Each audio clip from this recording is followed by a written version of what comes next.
Il paraît qu'en Islande, il y a un peuple invisible. Des êtres magiques qui vivent entre les mondes, présents sans jamais être vus. Ça m'a toujours parlé. Parce que moi aussi, parfois, je me sens comme ça. Trop là, ou pas assez, justement. On dit aussi que l'Islande, c'est un pays qui change de visage souvent. Presque à chaque instant. Le soleil qui perce la tempête, la glace qui cache le feu. Et ça aussi, ça me parle. Parce que dans ma tête et dans mon cœur, c'est pareil. Je suis venue ici pour savoir si on pouvait s'apprivoiser, moi et ce pays. Plus précisément, moi et moi-même.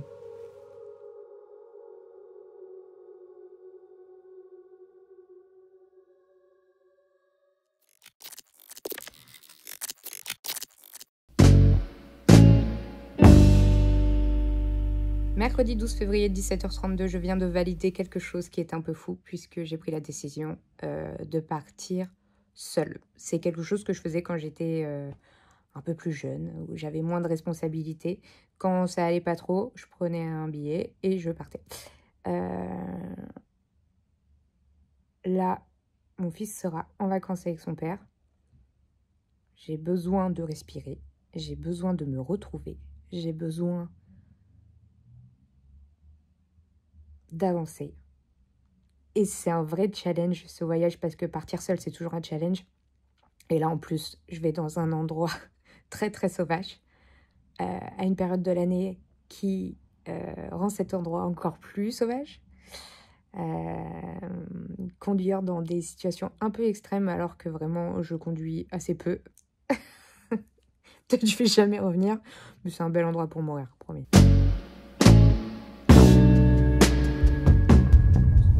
Ouvrir, fermer la valise, vérifier. Arriver 3 heures pile à l'avance à l'aéroport pour qu'on me dise que finalement l'enregistrement c'est 2 heures avant le départ. Observer les gens, repenser à ce que j'ai forcément oublié, découvrir que les seules lunettes que j'ai prises sont en train de lâcher. Une alerte, possibilité d'éruption volcanique. Carte des routes, tout est bloqué.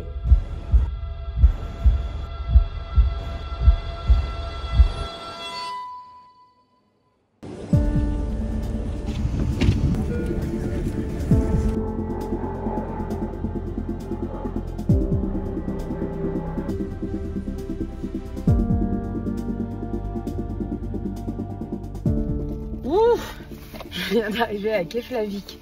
Je viens de récupérer ma titine pour la semaine. Alors là par contre on va découvrir ça ensemble parce que vraiment je ne connais pas cette bagnole. Donc si les clés sont dedans normalement je pense que ça va démarrer peinard. Et je suis dans le parking, je sais pas du tout par où je vais aller. On va trouver. On va trouver ensemble.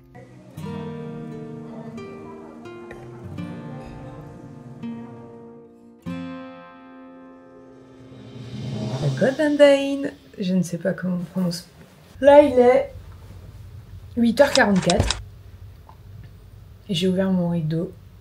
Les fumées de vapeur sont toujours là, tout est toujours là, il y a un vent de folie. Hier autant j'étais hyper émue dans l'excitation, là aujourd'hui je suis un peu plus inquiète, mais à l'image du temps en fait. C'est très intéressant ce voyage. Bon allez, arrête de parler, on y va.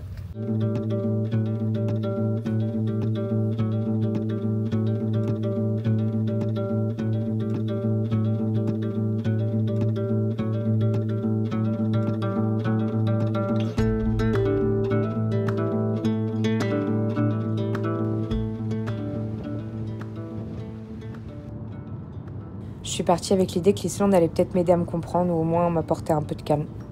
Mais dès mon arrivée, je compris que ce pays était tout sauf calme. J'ai fini par arriver entre la vapeur, le vent et les paysages surréalistes. J'ai l'impression d'avoir atterri sur une autre planète. La nature, elle fume, gronde et murmure. L'Islande ne m'attendait pas, mais elle a quand même décidé de bien se montrer.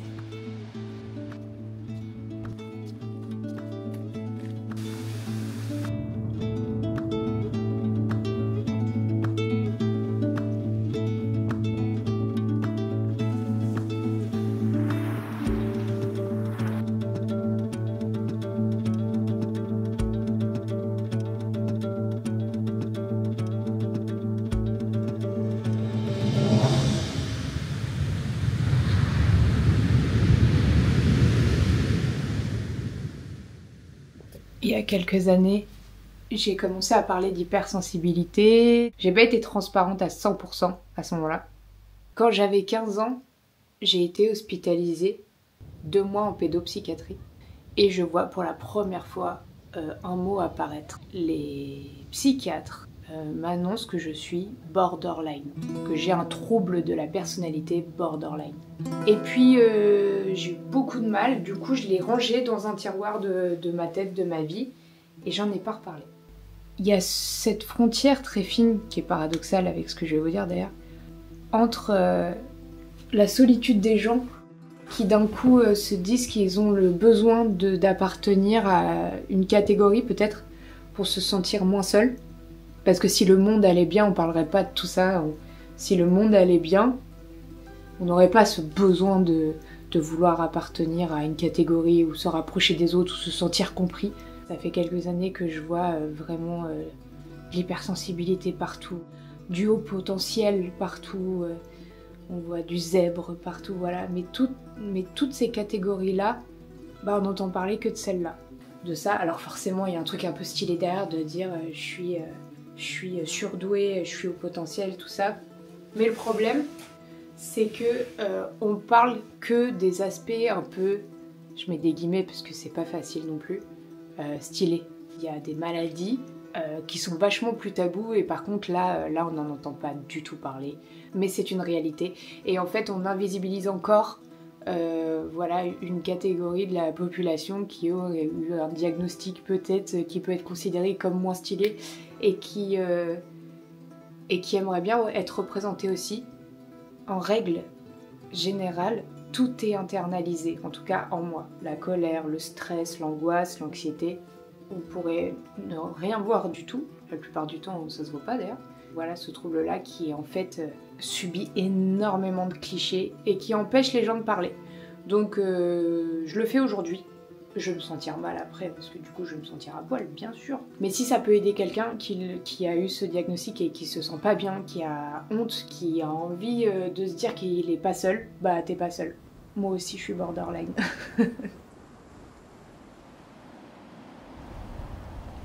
C'est super difficile de parler de ces tocs et de comment je vis au quotidien avec tout ça. L'anxiété est le trait, pour moi, le plus dur à gérer de ce trouble. Si par exemple j'ai un rendez-vous à 16h dans la journée, ma journée ne va tourner qu'autour de ce rendez-vous qui est à 16h.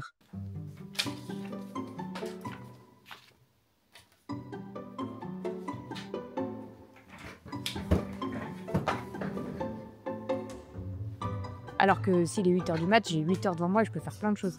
Mais non, en fait, parce que tout est conditionné par rapport à ce rendez-vous qui est à cette heure-là. Et puis, il faut que je calcule du coup le temps de trajet jusqu'à là-bas, anticiper les possibilités. Je crois même qu'au-delà du temps, c'est que je passe mon temps à tout anticiper. En fait, c'est ma hantise de me retrouver face à des humains, ou d'être bloqué, d'être ridicule, ou qu'on me dise qu'est-ce que vous faites là, ou qui êtes-vous. Et c'est compliqué. Voilà, je pourrais être mal à l'aise très vite. En fait, je ne suis qu'anticipation et alerte.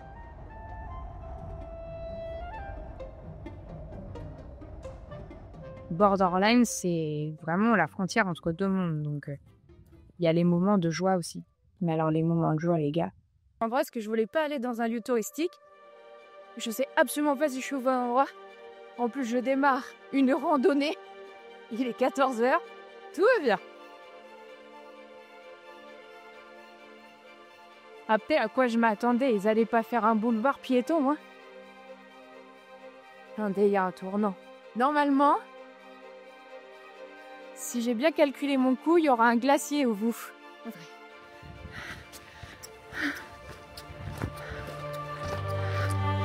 Oh putain de ça, c'est magnifique.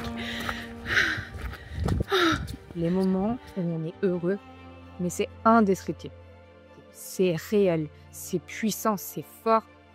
Moi, je peux chialer devant une montagne parce que d'un coup, je me sens bien en fait. Et la sensation de se sentir bien, elle est trop importante. Quand j'aime, quand je suis vraiment amoureuse, mais c'est une passion, mais genre dévorante quoi. Quand je rigole, quand un truc me fait rire, mais je me tape le cul par terre quoi. Je suis morte de rire. Ce sentiment de bien-être, de joie, de rire, d'amour, il est tellement puissant que si le prix à payer, c'est que l'autre côté, il est vachement sombre, bah franchement, c'est pas grave parce que pour cet autre côté de bonheur, mais ça vaut tous les coups de pompe du monde, vraiment.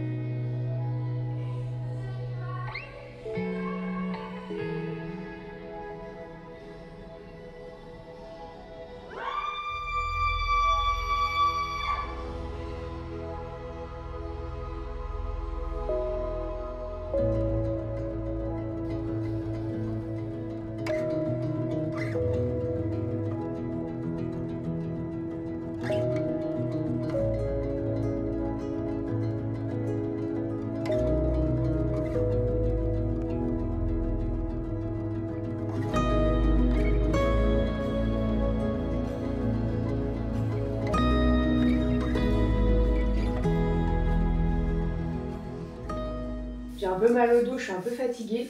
Et demain, il faut 1 heure aller, 1 heure retour, dans le sens inverse. Et 5 heures d'ascension. Et c'est drôle parce que je suis tombée sur un message privé de quelqu'un qui m'a envoyé un message sur Instagram en disant « Écoute-toi, si t'as des trucs de prévu mais que tu le sens pas, fais pas. » Et je pensais pas que ça allait m'arriver. Mais j'avoue que je sais pas si demain j'irai faire cette petite expédition.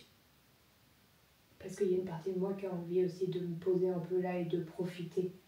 Parce que là, en fait, j'emmagasine tellement de choses, mais c'est à l'image de ma vie. Faut que je fasse plein de trucs. Faut que je mange. Faut que je me remplisse de tout. Et en fait, je prends pas le temps de profiter. Et là, aujourd'hui, j'ai vraiment commencé. Et là, demain, de devoir faire ça, bah, je suis pas sûre que ce soit ce que j'ai vraiment envie, en fait. Alors, je suis allée faire de l'essence à la station-service et il y avait lui qui était tout seul. Il était tout seul sur son petite étagère, il m'a fait trop de peine. Donc je l'ai pris avec moi. Il s'appelle Gunnar.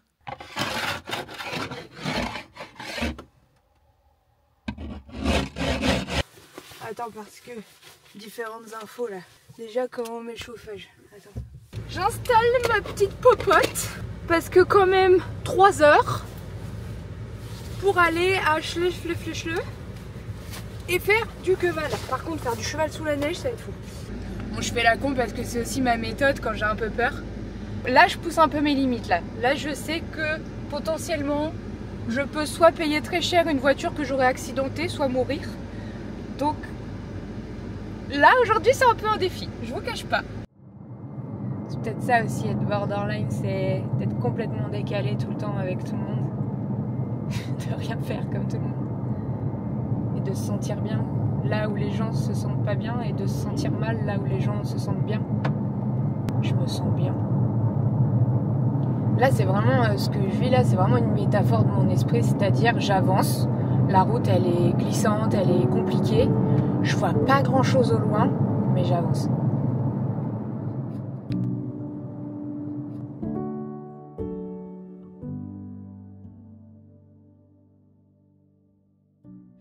Tout ce que j'ai refusé de sortir peut-être sort maintenant et ça se voit. Et là c'est fou parce que je pensais vraiment que j'allais être genre trop belle puisque je suis dans un endroit magnifique et que ça va. Mais en fait j'ai l'impression que tout ce que j'ai emmagasiné dans un coffre-fort à l'intérieur, enfin tout ressort. J'ai des boutons, mes cernes sont là et tout. De toute façon il faut que ça sorte. Hein. Il faut que ça sorte. Je veux pas que ça reste en moi. Là je me sens vraiment fatiguée. Peut-être qu'enfin... Bon j'arrive à la fin du voyage aussi mais... Je suis en train de lâcher, vraiment. J'étais dans l'excitation, la découverte et tout ça, et là je trouve enfin un peu le repos. Et là je sens que toute ma fatigue elle retombe.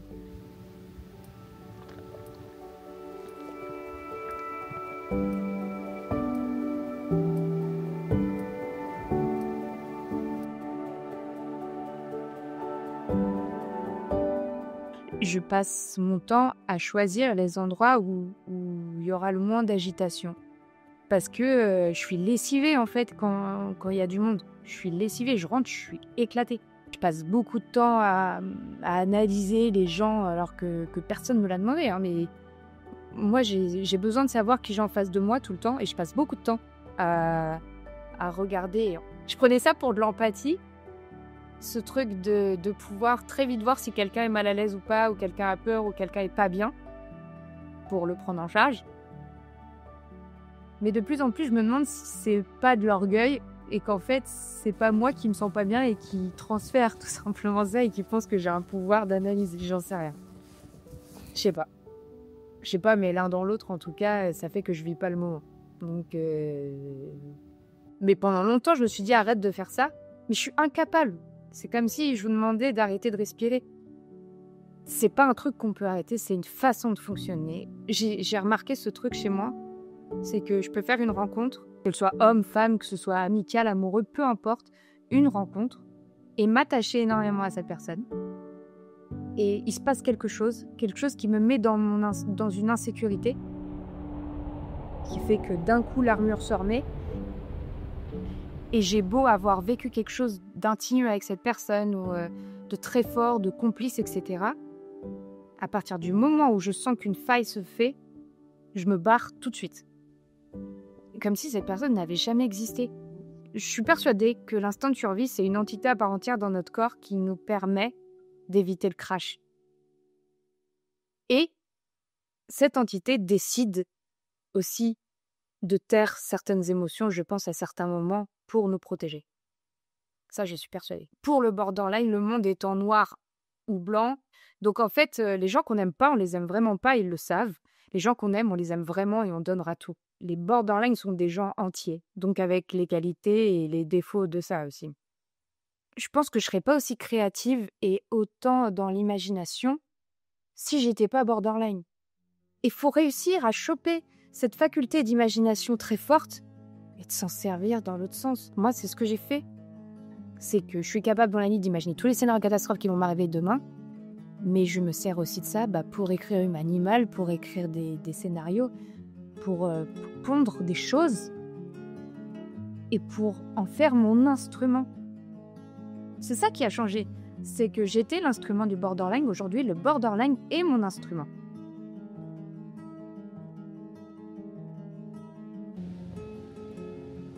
Je crois que ce que je cherche, c'est pas vraiment la paix, même si forcément on l'attend tous. La paix dans ma tête, c'est un peu un concept flou parce que je sais que rien n'est constant. Moi, ce que je veux, c'est la liberté. Je veux la liberté de pas être parfaite, je veux la liberté d'être chaotique si j'ai envie, la liberté de ressentir trop, de penser trop, d'aimer trop sans qu'on me dise sois moins comme ça, faut pas que tu réagisses comme ça et ça, ouais, t'exagères. Je m'en fous en fait, je veux pas qu'on me dise ça et j'en ai rien à foutre. Vraiment, j'en ai rien à foutre. Parce que si on m'enlève ça, moi, il me reste plus rien. C'est ce que je suis en fait, ça.